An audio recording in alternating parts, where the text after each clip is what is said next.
What is going on, everybody? We're here. We are live. Yes, we are still, well, I am still in San Antonio. Beardo's currently on his way back to Florida.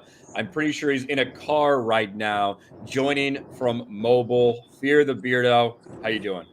Yeah, I am driving from Pensacola.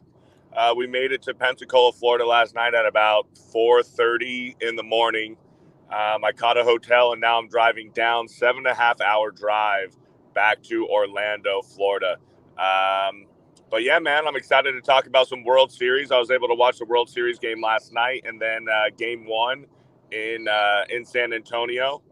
The Dodgers, man, the Dodgers are looking good. The Yankees bats have been real quiet, and we might have a Shohei Ohtani injury last night. So that'll be exciting to talk about.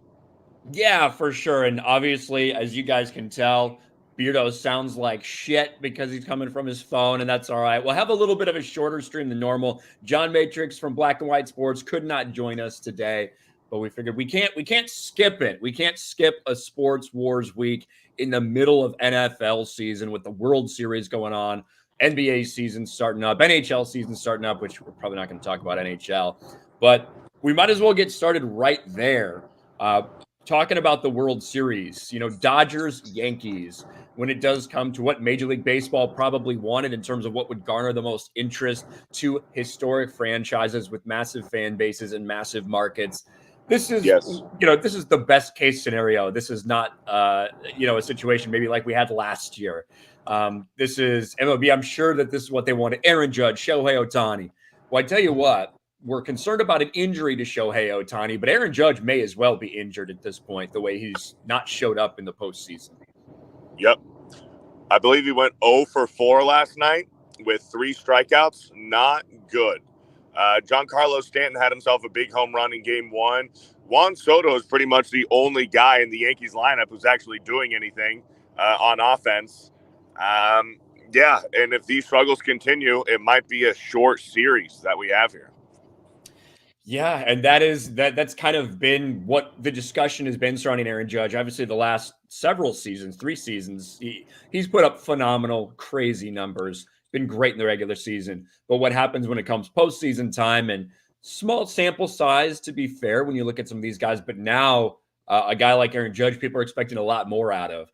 On the other side, the Dodgers are sitting there. They did what they had to do. They won the first 2 games in LA. Now that game one certainly didn't look like it was headed that direction. Goes to extra innings. They're down a run.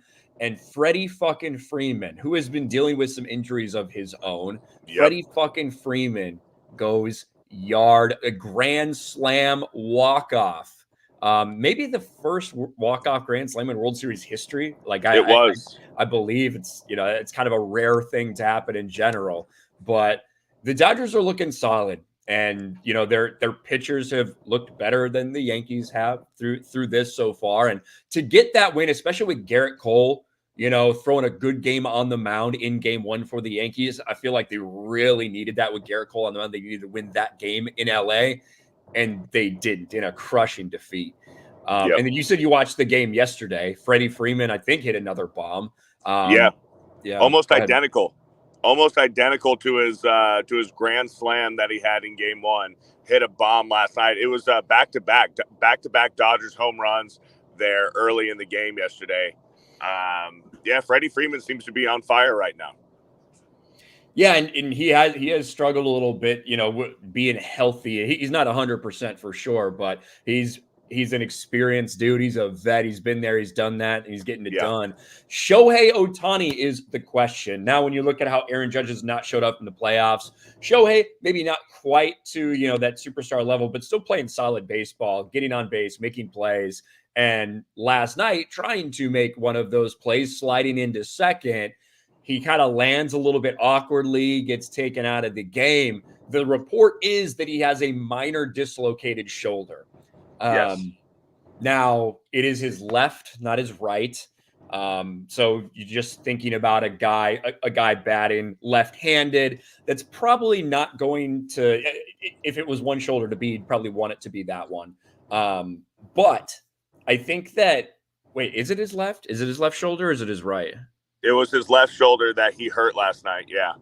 That's what I thought. but he didn't leave in a sling. They said they're fine with range of motion. I fully expect Shohei Ohtani will be in the next game in New York. Like I fully anticipate he's going to be there. Definitely something to watch out for. But I think Shohei is going to be okay. Yeah, absolutely. I mean, it's not good, especially when he's already banged up with that recovering from Tommy John.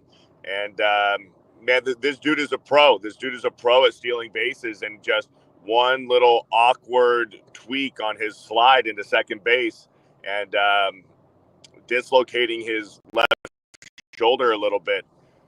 It's going to be lingering for the rest of the series, but as long as I don't know. I mean, you can't pinch run for the guy because he's such a good base runner. You're not going to have him pinch run. So it's going to be interesting how he babies that left shoulder going forward for the World Series. Yeah. We'll see what happens. Obviously, something to keep an eye out. That game is not until Monday night, going back to New York. Usually, we've got our man Dom in the chat, the big Yankees fan. We got to see him while he was at SpaceCon this weekend and meet up with him. I was giving him a ton of shit. I was already picking the Dodgers, but once Dom came up to me, tried to put that Yankees hat on me, all this shit, I'm like, fuck the Yankees. I'm going hardcore with the Dodgers. It is difficult for other people in the fan base. Is like, who do you want to win, Yankees or Dodgers? It's like picking between the fucking Nazi Germany and Soviet Russia, right? Who do you want to win? So whatever, just I'll take the fucking Dodgers. That's who I picked. So I hope they continue. I hope they continue the streak and it goes okay. Who are you pulling for, if anybody, in this series? You fucking hate the Dodgers, right? I hate the Dodgers. I'm going to lean more towards the Yankees. I'm not a huge fan of either of these teams, but I just cannot stand the Dodgers. So by default, I have to root for the Yankees. There you go. Yeah, and I saw someone in the chat say that Anthony Rizzo hasn't done much. When Anthony Rizzo has been in the game, this postseason, he's actually probably one of the Yankees' best hitters. He's batting like 370 or something in the postseason. Granted, he's only got about 20 at bats or so, but when he's been in, he's been quite effective for them. You said Juan Soto. Juan Soto has been consistently the Yankees' best offensive performer, no doubt.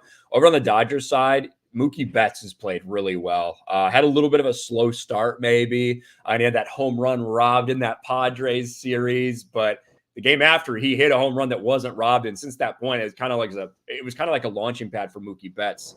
And with Shohei Ohtani on that team, it's quite easy to forget they've got another MVP in Mookie Betts on that fucking team. Right. Yep. And Kike Hernandez, he's been playing well in the postseason too. That's just what he does. Yeah. Teoscar Hernandez with a big. He hit a home run last night, I believe, right? He did. Yep. Him and Freddie Freeman went back to back. Yeah, exactly. All right, let's catch up with some of these chats we got here. Zenny Biscuit, where the turf meets the surf down at Old Del Mar. Take a plane, take a train, take a car. There's a smile on every face and a winner in each race where the turf meets the surf at Del Mar. I've been to Del Mar Raceway or a racetrack. It was for the fair, not for horse races, but yes. Thank you, Zenny Biscuit. Alex McCarthy for 5. Packers been my team forever. Jags are my team because I live here. I don't know who to go for. Pick for me. We will get to our picks. I promise you that. We will get to our NFL picks. Zenny Biscuit Breeders' Cup Championship is November 1st and 2nd at Del Mar this year. I'm looking forward to it. Awesome, Zenny Biscuit, our resident horse racing expert. Garth Knight. Swear to God, I saw Roger Staubach at a grocery store, but wasn't sure enough to say hi to the legend. You fellas ever see a star out in town not be confident in a positive ID? Just like a random happen upon them. I don't know if it's ever happened to me. I've happened to run across. I was at Disneyland with my family, and I just seen Jon Favreau just walking around. And my mom wanted me to really say hi to him. But he was with his daughter, and they were like shopping around at one of the stores. So I didn't want to bug him. He's with his family. Like, I don't want to be like, hey, John, like, because this was when The Mandalorian was like in season 1, and there was a lot of hype for The Mandalorian. So I was like, I didn't want to just bombard him. So I kind of pretended like I was shopping and doing something and tried to get like as close as I could to him. And then my mom snapped a picture. It's like, hey, here's Beardo with John Favreau. And he's just like fucking standing there. Oh God, that's good. Yeah. Yeah, I don't know if I've ever like just in a random. I was very sure of his ID. Kanye West. I met Kanye West in an airport like 10 or 12 years ago. I just got out of basic training from the Navy and I was in O'Hare Airport in Chicago. And Kanye and a little entourage just come walking by. They were moving quick. And I was like probably like 20 feet away from him. And I was like, what should I say? And I was just like, yo, Kanye. And he fucking like looks at me like super like he was like, who the fuck's talking to me? And I'm like, I love your music, man. And I was like in my Navy uniform. And he was just like, yo, thanks, man. Appreciate it. And fucking moves about his merry way. Yeah, I guess I did see Kanye randomly, a very random celebrity occurrence. There you go. Or not occurrence, but whatever. I'm fucking tired, bro. I was out really late last night. So were you. I was drinking though. Yeah. But we should talk about a couple big storylines in the NFL. Tua is back, at least for now. Tua Tagovailoa certainly looks to be set to start in his comeback against the Arizona Cardinals with the Miami Dolphins. Every single Miami wide receiver and pass catcher, I'm sure, are very excited about that. Every single fantasy owner that has Tyreek Hill or Jalen Waddle or on their team, I'm sure, are happy about that as well. A lot of the conversation's been around Tua just saying, yeah, like, I never even thought about stop playing football. Do you want to wear the Guardian cap? No, just personal preference. No, don't want to wear it. And it really does seem like there was never a thought into his mind that he would stop playing football. And I'm completely and totally fine with that because I think he should be able to do whatever the fuck he wants. It was everyone in the media really trying to make this a thing like Tua needs to retire or he'll die. I've always been more of the mindset of I don't think you can rely on Tua. So if you're the Miami Dolphins, you need to think about what's next. Because and they just signed to it a fucking $50 million a year, ridiculousness. But I just the guy's just too fragile, and I think it's only a matter of time till this happens again. And I think the Dolphins are going to be right back in the same place. Yeah, I mean, I've seen his comments about not wanting to wear the Guardian cap, which the jury's still out on if the extra padding on the outside of the helmet has any scientific proof, whether it prevents further concussions or I guess the severity of the concussion. I mean, I don't blame him for not wanting to wear it because they look absolutely fucking retarded. And Tua wants to go out there and look good, I guess. Who gives a fuck? Tua, it's going to look really freaking bad. And I was talking with Jeremy about this last night. A lot of the noise and kind of like I don't know, I guess how severe this is surrounding Tua is because two of these concussions have happened during primetime games. 2 years ago against Cincinnati, the really bad one, and then this year, what was it, Thursday Night Football against the Buffalo Bills. Having been both primetime and how bad that they have been, I think that now there's a spotlight on Tua. And if he gets another one now, like people are going to specifically be looking for it. It doesn't matter if it's prime time or not. If Tua gets concussed again this year, like what's going to happen, Ryan? Like there is going to be massive noise from everyone, the media, players, coaches, who are going to call for Tua to just hang him up. If he gets another one this year, it's going to be bad, I think. Yeah, and like ultimately, he hasn't had symptoms in forever. He is fully recovered. But I just think that Tua is a guy who is people are just built differently, right? The reason we pay attention to Tua's concussions are because it looks like he's dead, right? Because he throws up gang signs, because of the fencing position, because all this shit. Whereas, fuck, Josh Allen probably got concussed a few weeks ago, but he fucking shakes his head a little bit, gets up, walks to the tent, gets some smelling salts, and he's fine. whereas Tua literally is incapacitated, and it looks like a true brain injury, which obviously concussion is trauma to the brain, as opposed to a lot of other guys who, when they get concussed, that they're able to handle a little differently. It doesn't look as bad, all this shit. You're right. If he gets another one, regardless of, like, the doctors have cleared him. He's perfectly fine. The Dolphins did everything they needed to do. They waited way longer than they had to do, to make this happen because they wanted to give him space. But if it happens, there's going to be a lot of people out there demanding the NFL step in and don't let him play, which is fucking ridiculous, in my opinion. He should be able to do whatever the fuck he wants.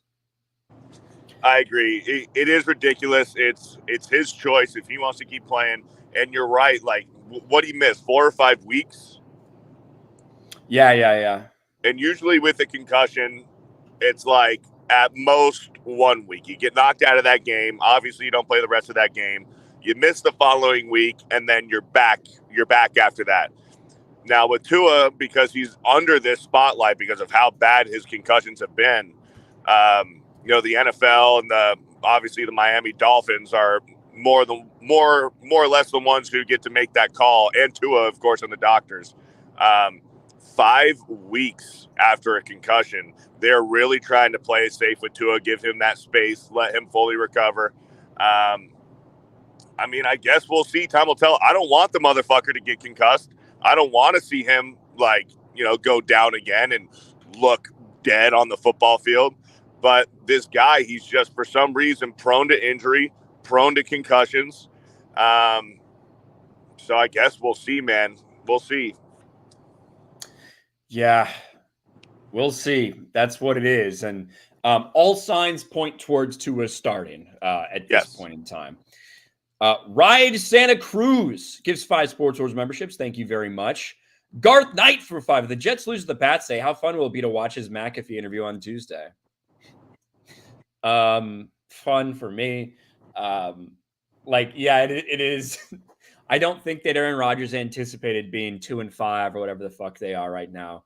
I totally think he thought this is going to be, we're turn this team around, all this shit. And then even after they lost in embarrassing fashion, they bring Devontae Adams up there. It's like, look, my bro's back in town. Everything's going to be totally fine. And then they lose to the Steelers. At this point in time, the Jets have a very easy schedule on the way out. But, man, if they don't get this shit turned around, this team's going to be exactly the same as it was last year without Aaron Rodgers. Like the team at this point last year was better. They were 4-3 with Zach Wilson last year, with less tools. Yeah, you're not wrong. But Aaron gets what Aaron wants, and he wanted his coach fired. He wanted this to happen. He wanted his buddy to come. So we'll see if it all works out for him, I suppose. But let's. I see this from Jose Contreras. Jose, who we talked to a little bit over here in SpaceCon in San Antonio. Jose Contreras lets us know where the records stand. Last week, because every week we do our NFL picks. Last week, following a perfect performance, I had another good week. I was 11-2. John was 7-4. Beardo, 7-6. Still winning. Still a winning number, Beardo. You unfortunately are not quite back to 500 yet on the week or on the year. Right now, I'm making my way back. As it stands, I'm 63-33. All right, I'm basically Tom fucking Brady. All right. John is 48-28, and you are 47-49. But you are making your way back, though. I'm climbing back up, man. You're climbing back up the mountain. Jose, for another $1, is it true the last 4 World Series there's a Will Smith on the winning team? This year it's the Dodgers. Yes, there's a Will Smith on the Dodgers, and he was on when they won a couple years ago. And then there's also a relief pitcher named Will Smith, who's been on the other teams that have won. So yes, we could keep the Will Smith streak alive with the Dodgers win. John Getz for $1 injury report. Ryan Kittle questionable to return for later streams today due to a hangover. I'm not hungover. I'm very tired, though, for sure. I'm kind of just tired from the fucking week, to be honest with you.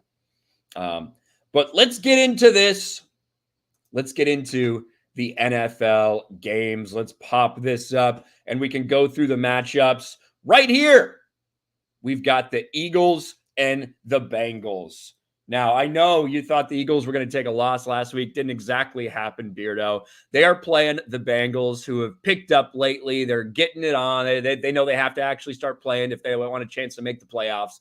No T. Higgins. T. Higgins inactive today. But how do you see this game going? What is it? The screen's a little small. The Bengals are favored by 2.5. Yeah, 2.5. The Bengals' run defense isn't good. The Bengals' defense isn't very good at all. I mean, you've seen some flashes last week. They had, 2 or 3 interceptions last week against a not very good Browns team. I still think their offense is very impressive, even without T. Higgins. You said T. Higgins is out? Yeah. I still expect this offense to be explosive. This is Joe Burrow, after all, with his boy Jamar Chase.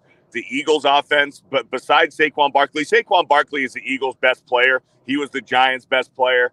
I don't think that Jalen Hurts is going to be lighting it up, even with all of his wide receivers back and healthy now. I still think this is probably, you're looking at a big day for Saquon Barkley again. Take advantage of that weak Bengals defense. I think this is going to be a close game. I don't think it's going to be a barn burner by any stretch. The total is 47.5? Yeah. I kind of like the under on that game. I don't know, man. Actually, now that I think about it, I take that back. I wouldn't even touch the total. I wouldn't touch the total. Maybe take the first half under, but the total, that's scary because it can go either way. You can see this being a barn burner or being like a 20-14 game, like something crazy like that. So. It could pop off. Like, Bengals obviously have an offense that can score very quickly. They have a defense that gives up points, Right. So you never know what can happen with that. For me, I got the Bengals in this game at home, even with an injured T. Higgins. I think that they're a better team, and I think that they've picked things up. The Browns team, I keep telling everybody, like, the Browns defense is not as in bad shape as the rest of that team. And they can give people problems, especially when they're at Cleveland.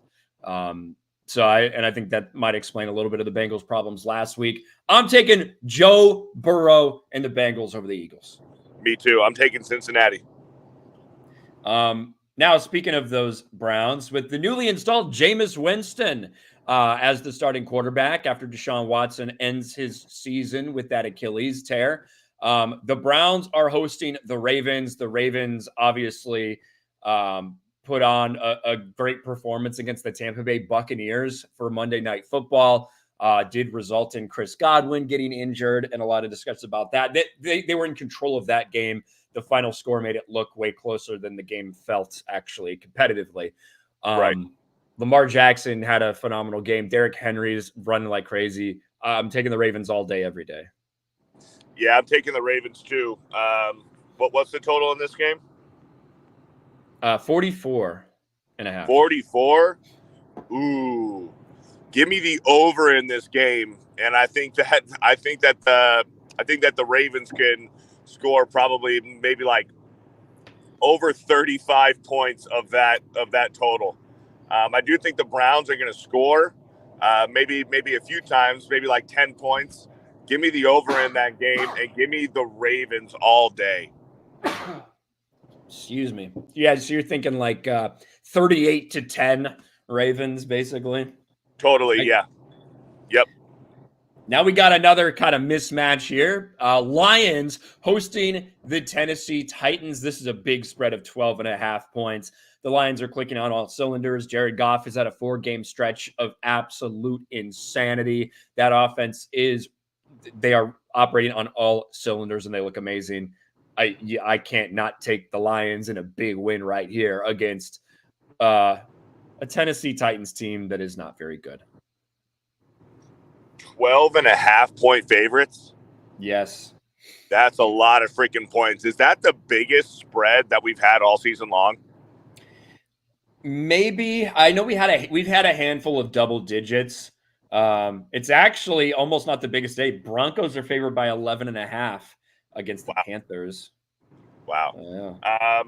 Regardless of the spread, give me the Lions. The Lions are going to win this game. And the Tennessee Titans now without DeAndre Hopkins. So this Tennessee Titans team, they're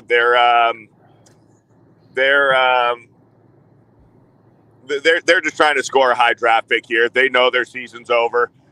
Probably more than likely trying to get up there and just spoil the rest of the season, trying to draft another quarterback for the third time in 4 years.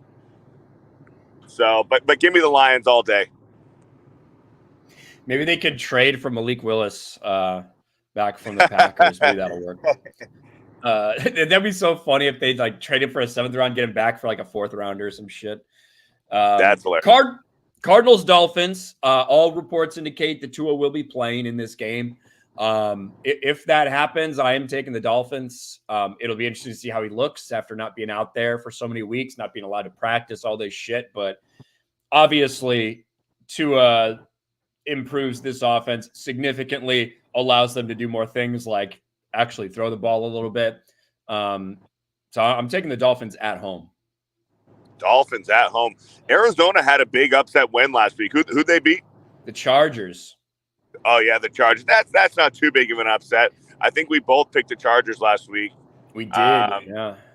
And like Arizona team. And that was a very tight, close game. And Justin Herbert threw for like fucking 370 yards, but they couldn't score somehow. Yeah, it was kind of fucked up. This Arizona team is so unpredictable. You never know what you're going to get week to week. But what I can tell you, what I do know, is that Call of Duty Black Ops released 2 days ago. And you know Kyler Murray's been on that grind. He's been trying to get all the best gun skins in multiplayer for the past 2 days. He probably even got early access 3 days ago. So he hasn't been watching any film. Obviously, it's in his contract. He doesn't have to watch any film because it'd be racist to ask him to watch film. He's been playing Call of Duty the past 3 days. Give me the Dolphins today. Yeah, like I certainly would not be surprised if the Cardinals win this game. Tua coming back but hasn't played in a while, all this stuff. The Cardinals, on any given day, that offense can look insane, but I'm taking the Dolphins at home. Jets, Patriots, what a fucking miserable matchup this is. Ugly game.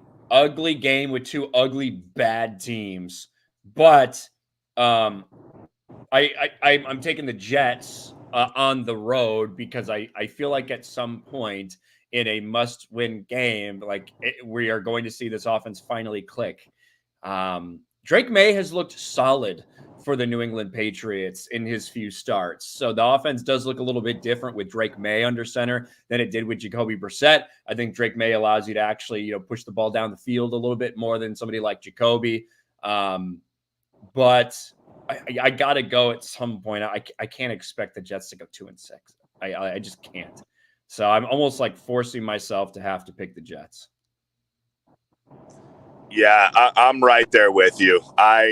This is such an ugly game, but the Jets have to turn it around at some point, even if they don't finish the season with a winning record, which at this point I don't think that they will. But the Patriots are not a good team. You got a very young, inexperienced regime and an inexperienced team just all around. Where the Jets, I predict this to be a very low-scoring game, but the Jets are just going to barely just sneak one out. And hopefully the Jets defense can pick up some of the slack today for the Jets offense. So give me the Jets, but it's not a very confident pick. Not at all. I can't believe they're 7-point favorites, to be honest. I think that's a little bit crazy. Falcons, Buccaneers, tough game for the Buccaneers coming off Mike Evans going down with that hamstring injury. He's going to be out for several weeks, and then losing Chris Godwin for the season in an injury that occurred in the final seconds of that game. Yeah. I am a little bit surprised that home game at Tampa, Falcons are favored in this game. Falcons are favored 1.5. It doesn't look like people feel like the Buccaneers are going to be able to bounce back from the loss of some of those big weapons. And this is a very, very tough game, especially with trying to figure out how do the Buccaneers respond. And Atlanta's coming off a rough loss too. They got the shit kicked out of them. Yes. I'm gonna go with Baker and the boys at home. Trying to a statement win. Hey, let's win this one for Chris Godwin. That type of thing. That's what my gut's telling me right now. Okay. These teams just played each other like 2 or 3 weeks ago, which is surprising. We're not even halfway through this season, and you got 2 division teams who are going to knock out both of their games before halfway through the season. Usually the NFL likes to save some division matchups to the final weeks of the regular season. And out of the way very early with each other, obviously, because they just played a few weeks ago. Both teams are fighting for a big win here. The Falcons have a lot to prove after getting their butts kicked last week, and like you said, the Bucs are going to be rallying around Chris Godwin and Mike Evans. You're going to see a lot of new fresh blood out there. Some guys where maybe there's not a lot of film on some of these young wide receivers out there for the Bucs. But I do think that the Bucs can take this one at home. I think Baker's probably going to have another big day. Even though that the Bucs have suffered some close losses this season, Baker's played really fucking well. Give me the Bucs at home. Well, yeah, we're both going there then. Yeah, so I do think that overall the loss of Mike Evans and Chris Godwin, I do think for all intents and purposes that does place a cap on the Bucs season at this point. And I think that overall Atlanta's probably a better team, but I do feel like we're going to get some inspired play from those guys, like step up, and everybody kind of goes crazy for a game. Everyone's doubting us. Everyone's saying we can't do it. Let's go show them. Let's win one for that type of thing. And then ultimately that's not going to be enough to sustain the rest of the season. But I don't know. I just got a feeling about it. Packers, Jaguars. I'm going with the Pack. I can't not go with the Packers, even though I'm sure Jordan Love's going to throw some absolutely retarded throws. Some absolutely retarded throws like he always does. Some are going to end up looking like great touchdowns. Some of them are going to be absolutely stupid interceptions.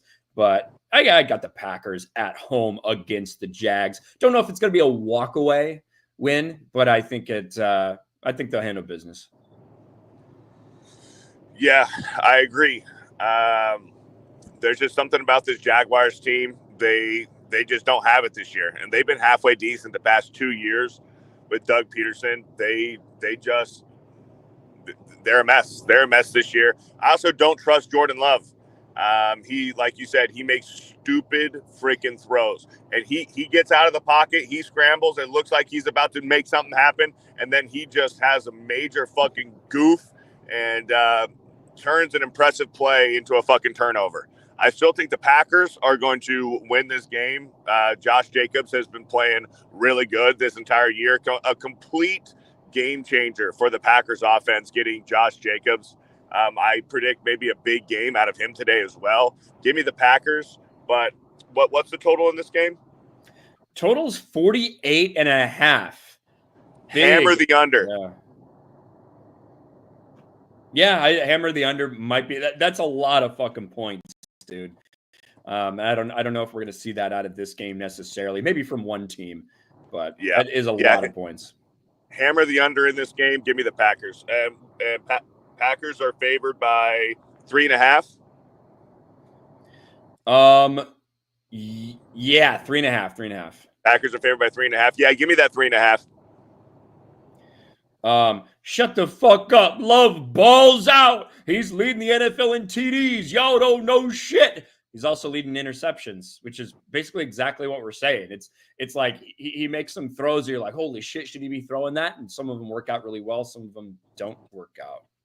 Like that's just the way it works. But thank you very much, Mr. All-Knowing in the chat. Colts and Texans. I'm taking the Texans all day, every day, because the Colts still have Anthony Richardson. So, fuck Anthony Richardson. He's trash, literal garbage. Texans coming off a rough performance, maybe the worst of CJ Stroud's entire career, but I'm taking the Texans at home against the Colts. I agree. I like the Texans today. Another division matchup where they've already played each other once earlier this year. Tank Dell last week with 0 receptions. He was absolutely silent last week. That tells me if you're on Prize Picks and you use code GG, take Dell today with an anytime touchdown, or get him more on his receptions today as well. Anytime touchdown and more on his receptions for Tank Dell today. And give me Houston. Yeah, Houston at home. Saints and Chargers. Man, Justin Herbert played a really solid game and had a couple things go very wrong for them in that loss to the Cardinals. Only 6 touchdowns on the year for Justin Herbert so far. That Chargers offense has looked a little slow at times, but they're at home against the New Orleans Saints. They're going to get back to above 500, 4-3 Chargers after this game. Alvin Kamara has like a broken hand or some shit, right? I believe he does. I'm taking the fucking Chargers. And their wide receiver number 22, big deep threat. What's his name? Chris Olivo or Olave? Is that who you're talking about? For what are you saying? You're breaking up, Beardo. I'm sorry. Oh, Shaheed. Is that what you're talking about? Shaheed?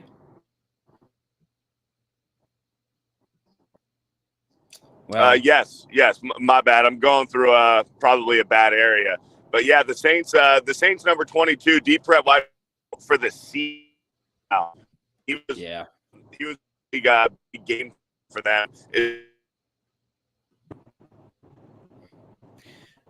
Beardo's having some technical difficulties as he's streaming.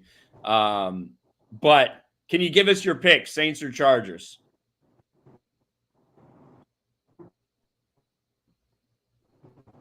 Give me the Chargers at home. There you go. Chargers at home. Next game, Bills. Chargers. Bills and the Seahawks. Geno Smith, Beardo's favorite quarterback, Geno Smith. It will be hosting Josh Allen and the Buffalo Bills. I'm taking Buffalo in this game. Josh Allen is playing basically better than anybody.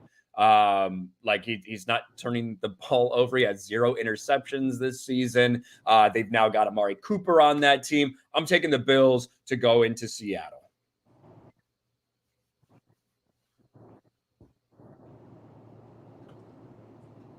Yeah, fuck Geno Smith. Give me the Bills. There you go. Panthers, Broncos.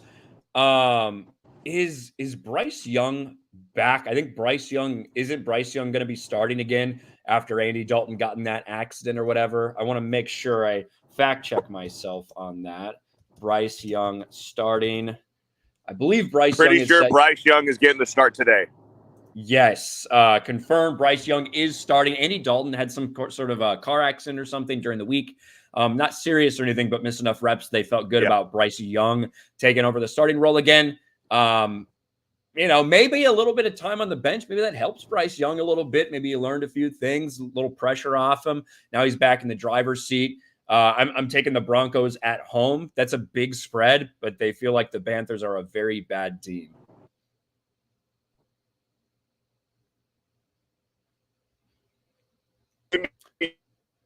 Bryce Young being back is going to change anything. I don't think his time on the bench is going to change anything either.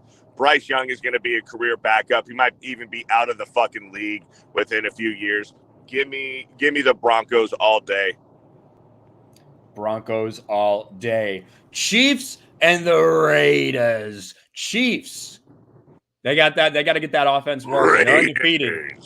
That's right. They got to get that offense working, but they got somebody to help.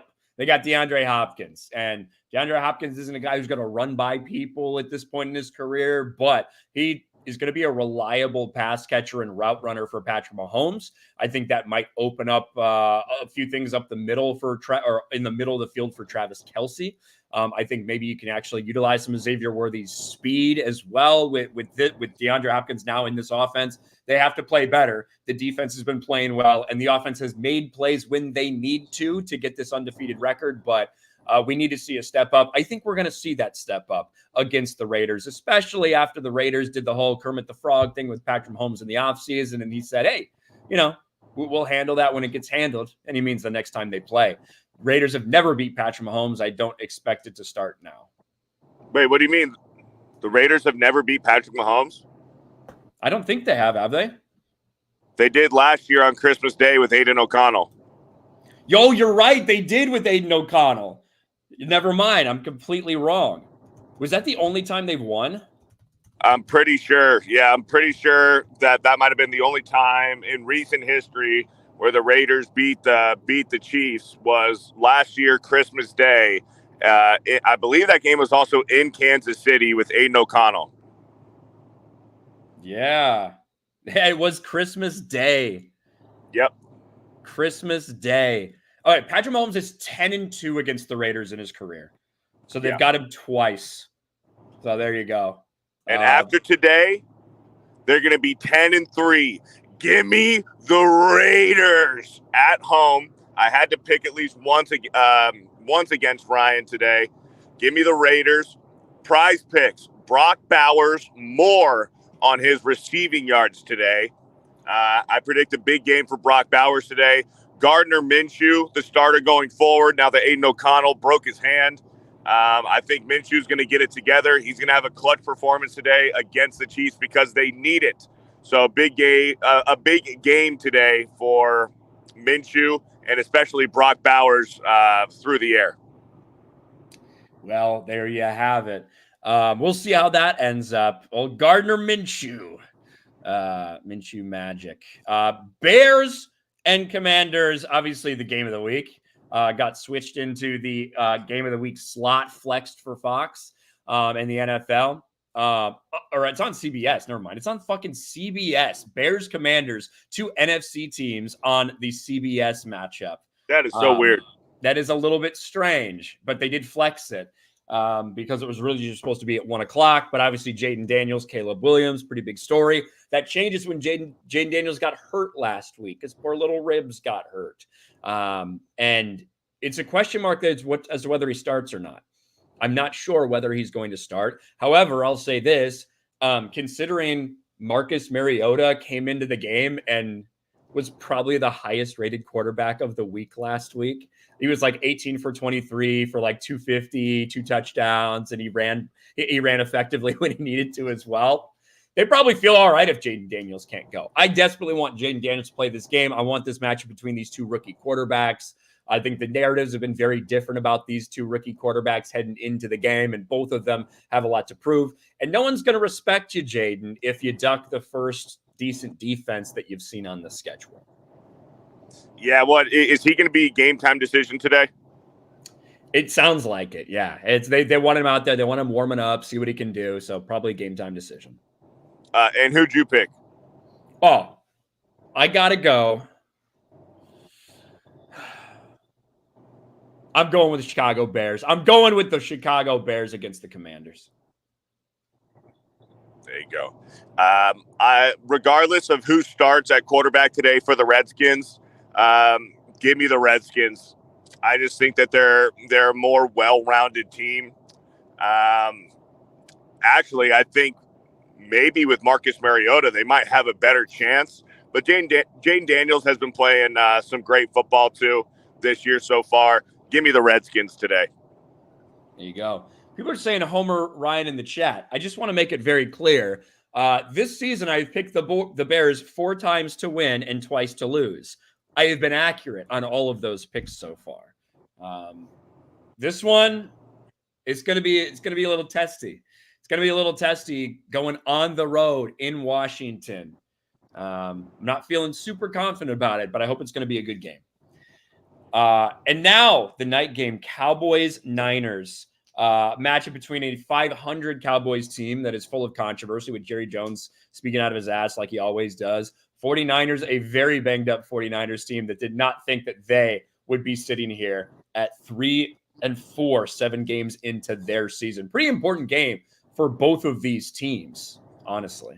And to me, I'm taking the 49ers.